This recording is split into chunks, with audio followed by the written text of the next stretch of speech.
Hi everyone, आज है 4 अगस्त and आज निफ्टी की अगर बात करें तो यहाँ पर देख सकते हो मार्केट पहले साइडवेज था एंड उसके बाद वॉल्यूम में स्पाइक आने के बाद मार्केट यहाँ पर अप साइड पर गया है एंड उसके थोड़ी देर बाद मार्केट फिर साइडवेज चला गया था एंड उसके बाद वॉल्यूम में स्पाइक आने के बाद फिर मार्केट अप साइड पर गया है एंड उसके बाद मार्केट फिर से साइडवेज चला गया था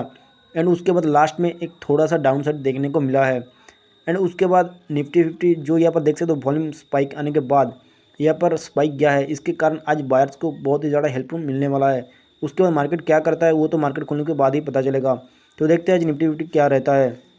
उसके बाद गिफ्ट निफ्टी की अगर बात करते हैं आप देख सकते हो यहाँ पर वॉल्यूम में बहुत ही ज़्यादा स्पाइक आया है एंड उसके बाद मार्केट यहाँ पर बहुत ही ज़्यादा अप गया है एंड अप साइड पर रहते हुए मार्केट उसके बाद मार्केट अप डाउन करते करते साइडवेज चल रहा था एंड उसके बाद लास्ट में थोड़ा सा अप जाकर अब थोड़ा सा डाउन में चला गया है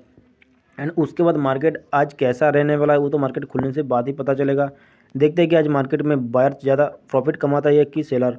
उसके बाद बैंक निफ्टी की अगर बात कर दिया पर देख सकते हो वॉल्यूम में स्पाइक आकर मार्केट थोड़ा सा ऊपर गया था एंड उसके बाद मार्केट साइडवेज चल रहा था एंड उसके बाद फिर से वॉल्यूम में स्पाइक आकर मार्केट अप साइड पर गया है एंड उसके बाद मार्केट साइडवेज चल रहा था एंड उसके बाद लास्ट में थोड़ा सा डाउन चला गया है यहाँ पर एंड उसके बाद आज कैसा रहने वाला है वो तो मार्केट खुलने के बाद ही पता चलेगा। लेकिन